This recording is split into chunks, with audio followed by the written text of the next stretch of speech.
how the DevOps leaders of 2030 will look like. For this, I would like to invite Mr. Shiv Chourasia, Director of DevOps from PU. Shiv, with over 14 years of core IT infrastructure experience, currently holds the position of Director DevOps at PU. His profile includes managing multiple cloud, on-premises, uptime, security and compliance, and business continuity planning and disaster recovery. With this note, can we have a huge round of applause for Mr. Shiv? I think I hope I'm not boring you guys because it is late and I think this is the last session that you have to bear. First of all, I would like to congratulate UBS and all this sponsor for organizing such a good this event where we mostly underdog DevOps in various areas. But thank you for keeping DevOps so much considerable and giving us opportunity to explore ourselves. Now, coming back to myself, I'm working with PU nearly like in fintech industry nearly a decade, and I'm taking care for DevOps. And earlier I started with my journey with PU as a system engineer or system administrator, and gradually we have as a DevOps evolution get evolved. Gradually I moved to DevOps, and I'm right now taking care of all the areas with DevOps, SRE, DevSecOps, and some sort of system admin as well. To start with, let me give you the topics that I'm going to discuss is the industry versus DevOps timeline. I guess my fellow colleague 𝐃𝐞𝐶 already explained quite well about DevOps and how we have the DevOps has been evolved. Earlier, DevOps was something which used to manage lots of things, and as the industry grows, gradually we are so this is how we are working again, where I think 𝐃𝐶 have already covered most of this, where there is very less of automation, limited resources, and with more sort of a layman thing where we need to follow a certain process, not that much productive things that we need to follow. As the time evolved, then again, as the cloud players came to the market, and gradually we can see that the competition and the areas where was underdog earlier, which can be explored quite well going forward. And gradually you can see that AWS and Azure, who has played a crucial role in you can say cloud formation and containerization in multiple areas. Then you can also see that containers have kicked in last decade, where earlier we are more towards having physical servers and data center and all these things. So if you see in India also, where larger banks and I think still operating in a physical data center, and they are gradually moving their workload from data center to you can say cloud providers. Now moving back to other slide.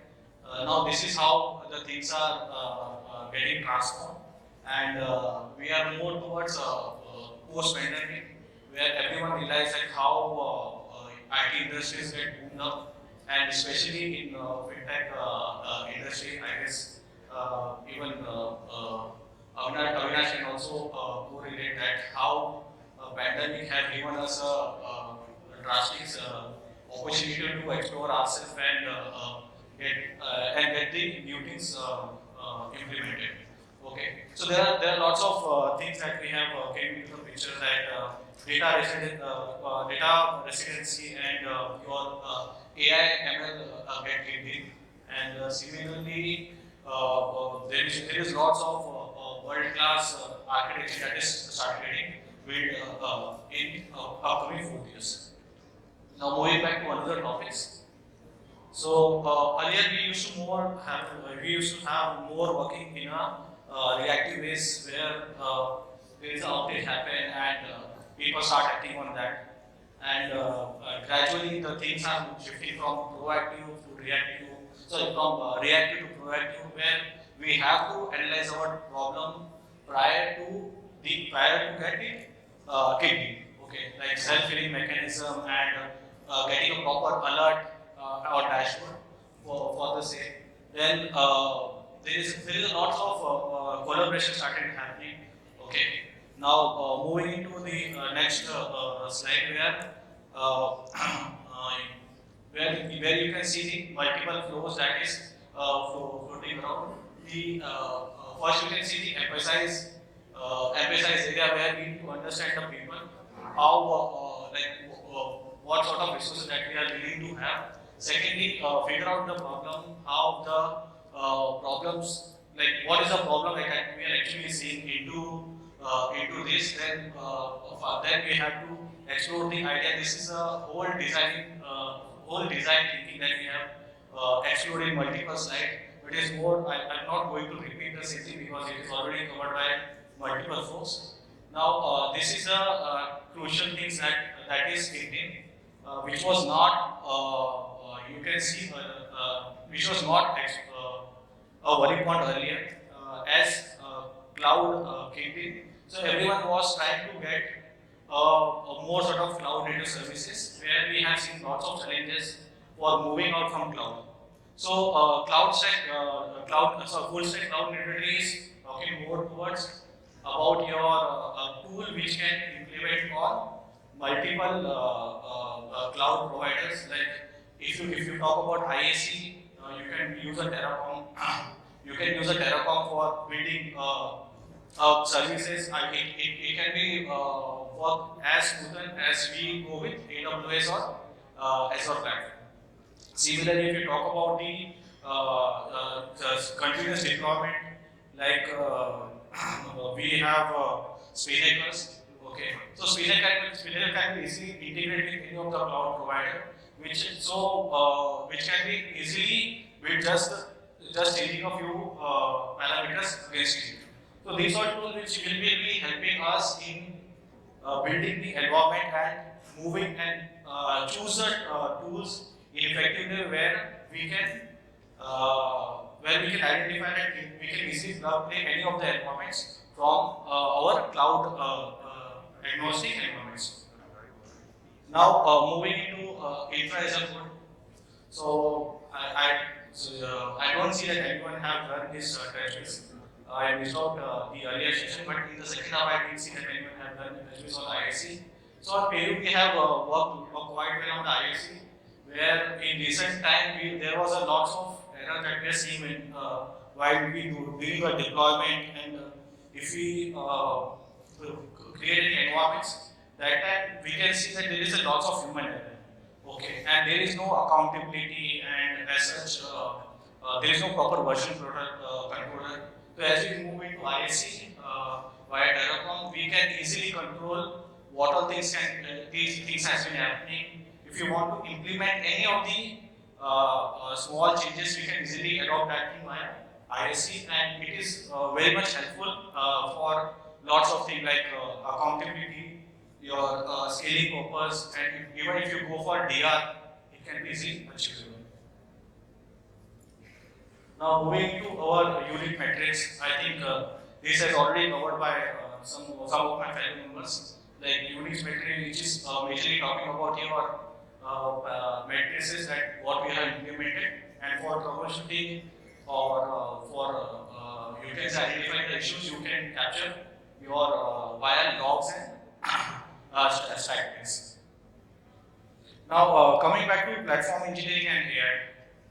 So platform engineering is more towards integrating with your unit matrices, where you can with the problem statement how you are going to evolve or how you can action that thing, that can be taken care by your AI mechanism.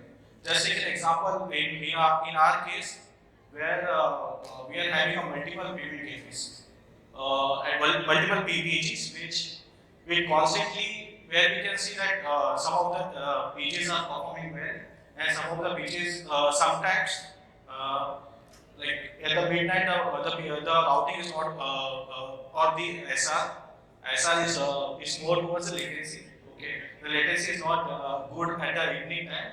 So we try to do this AI related routing where if any of the one PG went down, we can easily route the traffic to the secondary PG. So there are lots of things that we have done on AI, which I can cover in a later session. Now, key tenets. Okay. So tech to lead, create business and business roadmap. So this is a key thing that we can see. Okay. Being a DevOps, I think we have lots of time we have played very much underdog. Where if you talk about early to 2010, we don't have that much of you can say appreciation and all this thing. But as we grow, as industry knows the importance of DevOps, gradually we start evolving in multiple business cases. Okay. So in our case, so let's take an example how DevOps can help business, how business grow and all this thing. So the primary thing that I can think of about in our case, we have worked on a data mining where we have lots of data under us, where we have discussed within our engineering team and checked that how we can evaluate our data, and we have come up with a product name as Data Insight, which is quite popular, and we have helped them in growing a new business. Okay. Similarly, this is in terms of business, but also DevOps. There is some you can say hidden area where DevOps is also contributing, like cost optimization, scalability, uptime and resiliency. Uptime and resiliency is a key feature that DevOps is providing this thing, contributing to business and business roadmaps. So again, this is a little more towards how DevOps is contributing to our the business end, where reliability is more talking about your uptime, self-healing, business continuity, and how you reach your RTO, what is your SLAs. So since we are in payment gateway, we have to be very much precise in terms of SLAs, where we are having all the top merchants in like Amazon, Flipkart, and IRCTC. So we have to match the you can say uptime beyond whatever that they are expecting. Secondly, I think deployment. Everyone has spoken about the thing. Third part is very much crucial for us as per our business. Okay, so since we are dealing with multiple merchants, and their use cases are different. Like for ISP case, during Tatkal time, the traffic drastically increased to 10x. And same goes to if you talk about the big billion day sale or end of the sale, in which the traffic goes almost 300x that we are expecting on the daytime. So scalability and elasticity is very much crucial for our business. Same goes to security. Okay. Since we are in payment gateway where we can't have a chance to use any of the security parameters through which the security is making a quite huge role, and constantly it is getting explored. And the second last is the cost optimization. Okay, we have to. There is a very you can say less margin of profit that we are getting with our merchants. Okay, so cost we have to be very much aligned with our business, like how much your business is directly proportional to your infrastructure. I guess this is already covered earlier. And lastly, about the AI governance. Okay, so as the industry is getting you can say mature, our actor is also getting mature, and they try to get some way around to hack our environment. So we should have a proper governance in place which constantly monitor the environment and also start acting on that. And again, how we can achieve this thing? Reliability we can use via automation, self-healing, this chaos engineering, outage protection. Same goes to your metrics driven, like you should have a proper observability in terms of your matrices, and all this is, if you see, all this point is totally related to the point that I have discussed earlier. So that's it from my side. Any concerns?